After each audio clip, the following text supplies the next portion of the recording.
La bêtise, c'est un type qui vit et il se dit ça me suffit. Ça me suffit. Je vis, je vais bien, ça me suffit.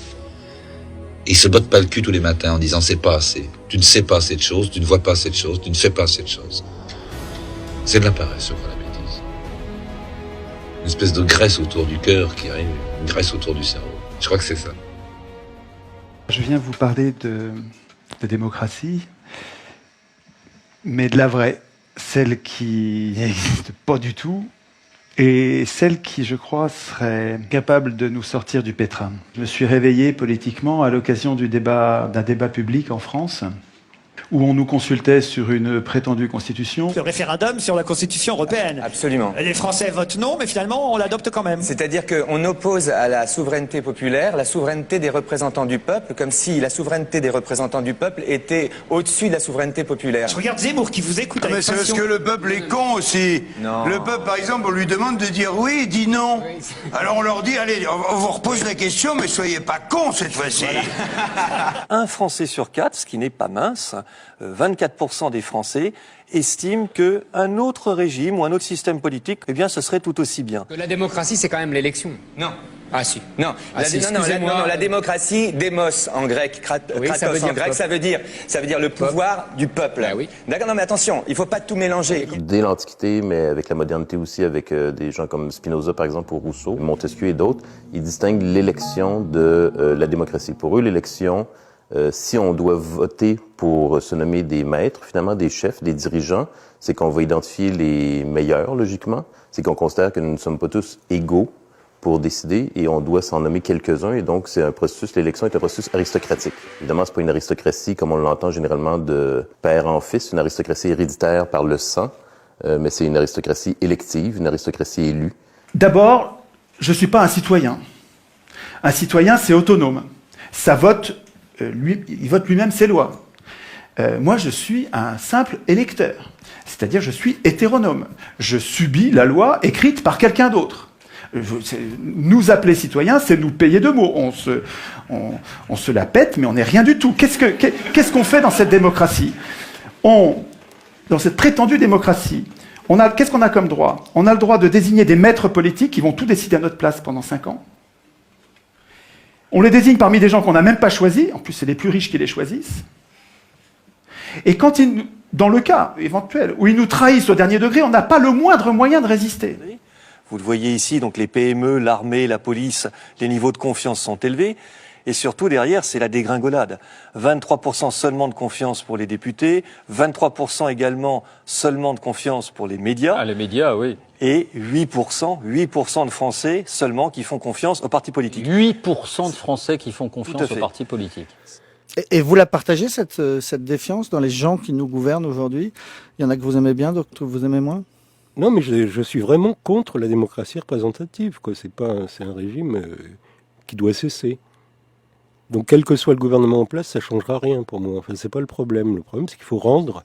Vous savez, c'est bizarre parce que la Révolution française s'est faite quand même en grande partie sur les idées de Rousseau, qui ne reconnaissait qu'une seule forme possible de démocratie, c'est la démocratie directe. Donc, tout ça a été très rapidement confisqué. Et le pouvoir n'est jamais revenu à la population. La France n'est pas une démocratie? Non, c'est pas élire des gens de temps en temps qui fait une démocratie, quoi. C'est vraiment de voter sur les projets. On n'arrive même pas à formuler la solution. On a besoin de la démocratie, mais on n'arrive pas à le dire, puisque le mot est pris par son contraire. C'est génial d'avoir inversé les mots. C'est du Big Brother, absolument. Hein. Ça ne s'est pas passé par hasard. C'était pas bien au début, en 1789, quand ça a commencé il y a 200 ans, et puis ça s'est pas dégradé. C'est pas du tout ça. Sieyès, un grand penseur de la Révolution française, une pointure, je ne vous parle pas d'un second couteau, écrivait en 1789 « Les citoyens qui se donnent à eux-mêmes des représentants doivent renoncer à faire eux-mêmes les lois. Ils n'ont pas de volonté particulière à imposer. S'ils dictaient des volontés, la France ne serait plus cet État représentatif, ce serait un État démocratique. » Le peuple, c'est toujours du Sieyès, le peuple, je le répète, dans un pays qui n'est pas une démocratie, et la France ne saurait l'être, le peuple ne peut parler et ne peut agir que par ses représentants. Attends, ce gars-là n'était pas un démocrate. L'autorité, c'est la force qui obtient une obéissance consentie. La force qui obtient une obéissance consentie.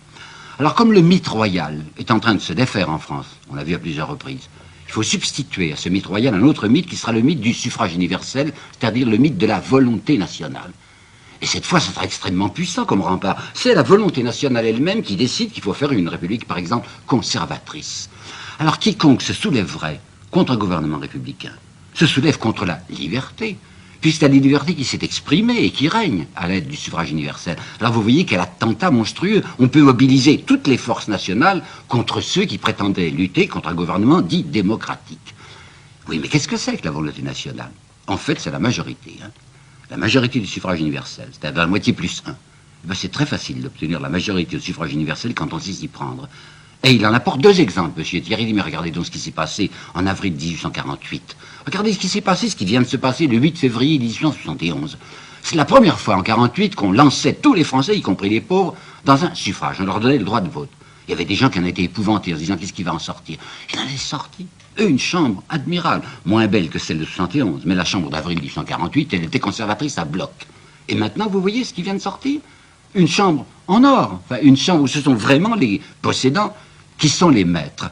Alors que pouvez-vous désirer de plus? Si vous regardez le profil socio-économique des gens qui sont à l'Assemblée nationale aujourd'hui, il n'y a pas de pauvres. Ce sont généralement des gens qui sont riches, qui ont des moyens, qui ont une profession libérale. Ce sont des avocats, des notaires, des notables. Il y a une idée qui fait son chemin. Sans doute que c'est une pratique qui existe depuis longtemps, c'est de tirer au sort des citoyens et de les nommer sur des comités pour qu'ils prennent des décisions au lieu de fonctionner avec des élections. Oui, donc à Athènes, justement, dans Athènes de l'Antiquité, comme on avait cette idée que tous les citoyens sont égaux d'un point de vue politique, on se disait on n'a pas besoin de voter pour choisir les meilleurs d'entre nous, puisqu'en principe, on se considère à peu près égaux, et donc on va tirer au sort. Le tirage au sort, à Athènes, il donnait un tout petit peu de pouvoir, pas longtemps, et jamais 2 fois de suite, avec plein de contrôles qu'il faudrait prendre le temps d'expliquer, ce qui fait que les Athéniens, ils donnaient ce petit peu de pouvoir pour le garder pour eux.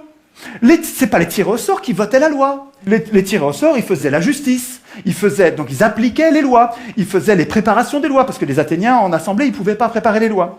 Et parce que les représentants étaient affaiblis par le tirage au sort,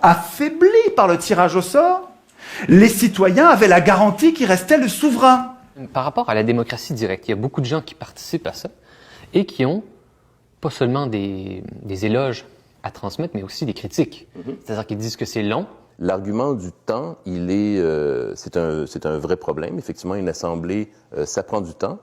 Et c'est beaucoup plus rapide, en fait, quand des gens prennent des décisions pour vous. Effectivement, ça va beaucoup plus vite. On appelle ça une dictature. La dictature est sans doute le système le plus rapide. Et si c'est le temps qui est le barème d'efficacité en politique, la dictature, c'est vraiment génial pour ça. Ça va très, très, très vite, une dictature. Peut-être que pour être égaux et libres politiquement, il faut avoir du temps. Le capitalisme, s'il pouvait nous faire travailler tout le temps, il nous ferait travailler tout le temps. Il n'y a pas de problème, c'est à peu près ça qu'il faisait au 19e siècle. Et donc, évidemment, là, vous n'avez pas de temps.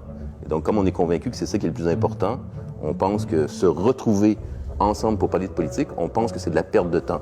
Ce qui est curieux, en fait, parce que c'est le moment où on est libre politiquement. Le travail disparaît, le travail s'en va. Et c'est une chose qu'on a voulu. Moi, j'ai vécu dans les années 50, on nous expliquait ce que serait l'an 2000. On ne travaillerait plus, on a été remplacé par des robots, on serait remplacé par des machines. On ira à la pêche avec ses enfants et ses petits-enfants. C'est ça qu'on voulait. Pourquoi? Parce qu'il y avait du travail extrêmement monotone, il y avait du travail extrêmement dangereux. C'était un travail qui épuisait les gens, qui faisait qu'ils devaient s'arrêter de travailler à 40 ans et à 50 ans. On a voulu ça. On n'a pas pensé en même temps que les gens, la plupart des gens, ceux qui ne reçoivent pas simplement leur argent du capital, c'est-à-dire en faisant travailler les autres, que les autres, il faut qu'ils aient des revenus. Sismondi, un des inventeurs du socialisme, un Suisse, il dit la chose suivante. Toute personne qui sera remplacée par une machine aura droit à une rente à vie à partir de ce moment-là. Il est remplacé par la machine, il est sauvé, il faut qu'il reçoive une partie de la richesse créée par cette machine. Où va cette richesse qu'on a créée depuis les ordinateurs, les robots et tout ça? Elles vont aux investisseurs, aux actionnaires des entreprises. On se demande comment ça se fait, c'est une curiosité. C'est tellement bizarre que le chef d'entreprise au début du 19e siècle, il gagnait 30 fois plus que son employé le moins bien payé. Maintenant, c'est 450. D'où ça vient? Mais c'est l'argent qu'on n'a pas donné aux autres. C'est vraiment pas très compliqué. Dès qu'il y a un système de domination politique, vous allez avoir de la concurrence plutôt que de l'entraide. Et un bon exemple, évidemment, c'est le système électoral. Les candidats luttent les uns contre les autres avec leur camp, leur parti, leur faction pour s'emparer du pouvoir.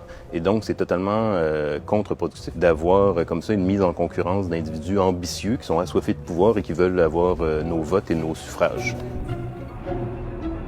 Et Kropotkin, lui, en fait, est allé voir en Sibérie et ailleurs, dans l'histoire aussi de l'humanité, et il a constaté qu'en fait, la majorité des êtres vivants progressent beaucoup mieux si elles s'entraident, plutôt que si elles sont en concurrence.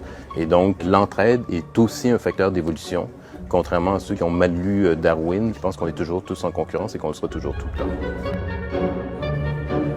Tous les pouvoirs ont une tendance à abuser. Toujours. Montesquieu. C'est comme une loi physique implacable. Et il y a une idée géniale pour nous protéger de ça, c'est la Constitution. Alors la Constitution, qu'est-ce que c'est? C'est un texte qui est au-dessus des pouvoirs et qui ne sert pas du tout à organiser les pouvoirs. Les pouvoirs n'ont pas besoin de nous pour s'organiser, pas du tout. La Constitution, tous les citoyens devraient savoir ça. La Constitution, ça sert à affaiblir les pouvoirs. Ça sert à inquiéter les pouvoirs pour nous protéger, nous. Nous protéger, nous, contre les abus de pouvoir. Mais attendez, si les représentants doivent craindre la Constitution, il ne faut pas qu'ils l'écrivent eux-mêmes. Sinon, s'ils l'écrivent eux-mêmes, ils vont programmer leur puissance et notre impuissance. Enfin, un enfant comprend ça. Donc l'idée centrale, mais vraiment c'est une idée essentielle, c'est que c'est pas aux hommes au pouvoir d'écrire les règles du pouvoir, et c'est pas à eux, il faut pas attendre que ce soit eux qui renoncent à écrire le pouvoir, ils renoncera jamais, la solution elle viendra pas d'eux, elle viendra de nous, c'est à nous de leur interdire d'écrire la Constitution. Ça c'est vraiment l'idée, à mon avis, l'idée essentielle qui nous manque. Il faut que vous connaissiez cette pensée d'Alain, qui est un penseur formidable, qui disait « Le trait le plus visible de l'homme juste », et de ne point vouloir du tout gouverner les autres, et de se gouverner seulement lui-même. Cela décide tout. Autant dire que les pires gouverneront. Si les gens bons ne veulent pas gouverner, et qu'on donne le pouvoir, comme dans le gouvernement représentatif, à ceux qui le veulent, les pires gouverneront. Ce piège qui est désespérant d'Alain, Alain, il a raison quand il dit ça, il a raison dans le gouvernement représentatif.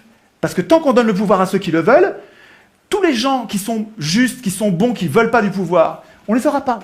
Il y a actuellement une idéologie à peu près dominante qui consiste à dire à peu près l'histoire politique de l'humanité est terminée. Nous avons trouvé la société parfaite. Bien sûr, elle n'est pas parfaite, mais c'est tout ce que l'humanité peut donner. Alors, si on fait la liste de tout ce que l'humanité peut donner, avec la situation actuelle, avec les ventes d'armes à l'Iran, avec le Iran Gate, avec la mort par inanition d'une énorme partie du tiers-monde, avec la rivalité entre les deux grands, quels que soient les accords qui passent, etc., qui peut d'un moment à un autre déboucher à une catastrophe, avec les problèmes écologiques fantastiques qui existent. Bon, on s'aperçoit que cette position, l'histoire politique de l'humanité serait terminée, qu'on a trouvé la forme parfaite, est absolument inacceptable. C'est qu'il nous faut autre chose. Et cette autre chose ne pourra être à la mesure des problèmes qui se posent que si effectivement il y a un changement des attitudes de la population, du peuple, des gens, de vous, de moi, des autres. C'est-à-dire qu'ils comprendront qu'il y a quelque chose qui s'appelle la chose publique, et cette chose publique n'est pas ce monstre qui est dans un coin. C'est nos affaires, que ça nous concerne, et que si on s'en occupe, ça nous retombera sur la tête, dans le cas extrême sous forme de bombes nucléaires, dans d'autres cas sous d'autres formes. Allez sur le message.org qui a été fait par l'un d'entre vous. Il me semble que nous devrions, comme des virus, à la base, sans attendre que des médias ou des gens puissants se passent quelque chose, il faut qu'à la base, nous passions le mot entre nous en disant « il ne faut plus que l'Assemblée constituante soit élue, il faut absolument que l'Assemblée constituante soit tirée au sort ». De là, tout va découler.